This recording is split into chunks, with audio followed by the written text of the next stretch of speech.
Cette année, en fait, ça a été une année très particulière parce que c'était le retour dans les écoles, pour mon plus grand bonheur, puisque en mars 2020, bien, tout a fermé. Les écoles ont fermé complètement, confinement, Mm. pandémie, tout ça. Donc, je me suis retrouvée à la maison. Ironiquement, on pourrait croire que j'écrivais plus, mais non, j'écrivais pas plus parce que j'avais pas l'inspiration qui vient du contact avec les jeunes. Bien, on était tout un petit peu, hein, tout le monde déstabilisé aussi. Donc, 2021, pour mon plus grand bonheur, on reprend les rencontres scolaires, je rencontre des élèves, je parle du métier, on parle de livres. C'est super inspirant.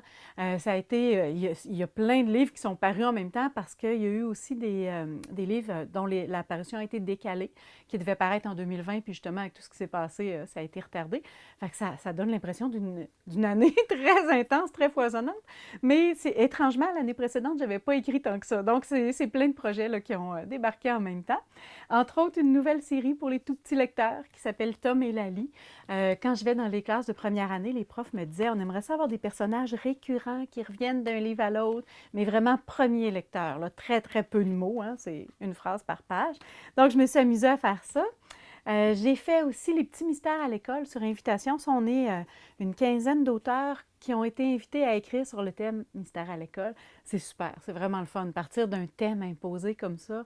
Moi, en tout cas, j'adore ça, ce genre d'expérience-là. J'avais fait déjà meurtre à la librairie, crime à la librairie, crime à la bibliothèque, au musée. En tout cas, je me suis pas Puis mal comment vous amusée. trouvez ça, travailler en co-travail avec d'autres auteurs? Ben, c'est quelque chose que j'aime beaucoup. En fait, ça, dans ce cas-ci, c'est plus une nouvelle. Donc, j'écris ma nouvelle, chacun écrit sa nouvelle, on met tous ensemble. Mais le travail d'équipe, en quelque sorte, je le fais beaucoup avec la clique du camp, la bande des quatre. On est quatre auteurs, François Gravel, Joanne Mercier, Alain M. Bergeron. Et on fait cette série-là ensemble. Il y en a deux qui sont parus justement en 2021. Et on s'amuse, ça n'a pas de bon sens, des enfants. Là. On s'écrit, on travaille à distance, chacun chez nous. On habite dans des régions complètement différentes. Donc, tout se fait virtuellement. Moi, j'écris un bout de texte, j'envoie ça. François répond, il est à l'île aux grues. Alain embarque, il est à Victoriaville. Ça donne vraiment un livre très foisonnant, je dirais, d'idées. Quatre styles différents, quatre types d'humour, quatre imaginaires. Donc, on s'est pas mal amusé. Et il y a eu aussi, en 2021, il vient d'arriver, je suis toute énervée de vous le montrer, Monstres et autres créatures du Québec, qui est illustré par Fabrice Boulanger, qui est un illustrateur de Beauport, qui a fait un travail superbe. Mon éditeur m'a donné le mandat de parler des monstres du Québec. Bon, évidemment, les monstres de légende. Quand on pense aux monstres, on pense tout de suite à Ponique, au Sasquatch, peut-être à Mamfré un petit peu. Pas mal ça, hein, quand on pense à ça. Et finalement, j'ai trouvé une quarantaine de monstres. Donc, en fouillant pas mal dans les livres de légende, je me suis amusée. Ça donne vraiment... En tout cas, je trouve que Fabrice a relevé tout ça avec ses illustrations. Donc, un bien beau projet aussi qui vient tout juste de sortir. Puis avec les illustrateurs, comment vous procédez habituellement dans votre processus? Est-ce que c'est toujours la même chose, par exemple, avec Fabrice Boulanger? En général, c'est très distinct comme travail. Moi, j'écris mon texte au complet. Après, l'éditeur se charge de l'envoyer à l'illustrateur qui m'envoie ses esquisses. Je vais commenter. C'est pas mal le seul moment où j'interviens. Tu sais, ah, j'aurais aimé mieux ça. Bon. Pour Fabrice, ben, on a publié, je pense qu'on a publié 50 livres ensemble au fil des heures. C'est fou, c'est vraiment mon illustrateur chouchou. Là. J'ai travaillé de très très près avec lui. Donc, on est rendu qu'on se connaît tellement qu'on triche un petit peu. Il ne faut pas le dire aux éditeurs. Mais souvent, Fabrice va m'écrire en cours de route pour me dire est-ce que tu voyais ça comme ça penses-tu que. Mais ça, c'est unique. Je n'ai pas ça avec beaucoup d'autres illustrateurs. C'est vraiment un travail qui s'est forgé au fil des années, là, à force de travailler ensemble. Mais à tel point même que Fabrice, dernièrement, m'a envoyé une idée en me disant ça te tente-tu d'écrire là-dessus j'aimerais ça illustrer ça. Donc, j'en parle pas trop parce que c'est pas encore signé.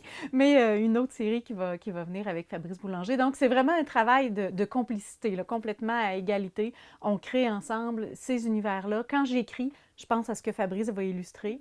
Quand il illustre, et c'est exactement de quoi je voulais parler, on a développé ça au fil Mhm. des ans. Et vous allez beaucoup aussi dans les écoles, voir les jeunes.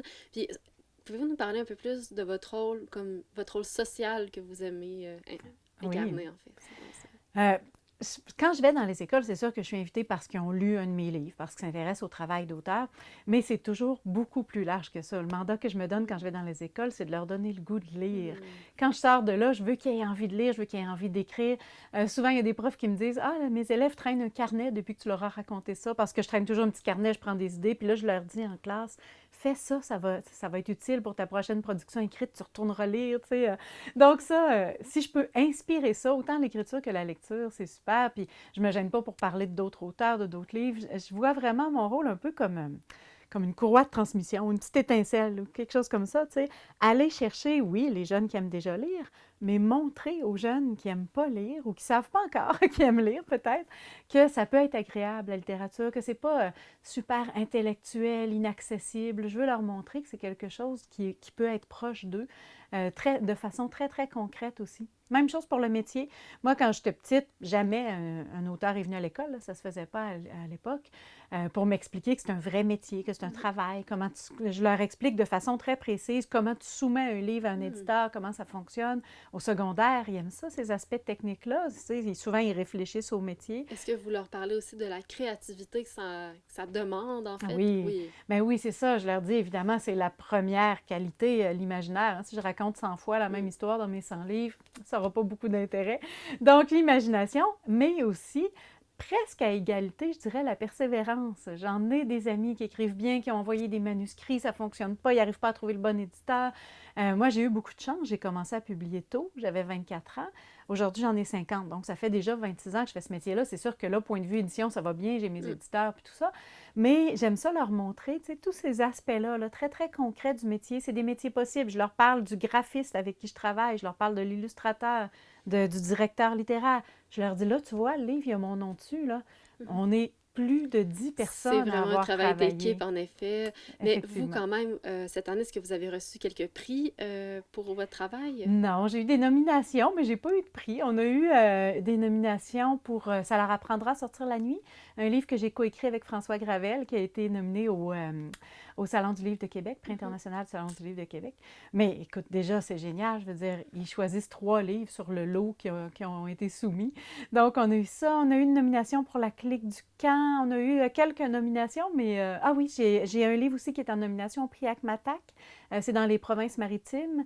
Le livre Non aux étiquettes, qui est dans les 10 documentaires français de l'année. C'est un livre que j'ai écrit sur les troubles d'apprentissage. Donc, des belles nominations. Ça, c'est pas remis encore. On croise les doigts, on ne sait jamais. Mais déjà, chaque fois qu'il y a une nomination, c'est une belle tape sur l'épaule. C'est un bel encouragement. Ça a été vraiment un plaisir de vous avoir en entrevue aujourd'hui, Madame Latulippe.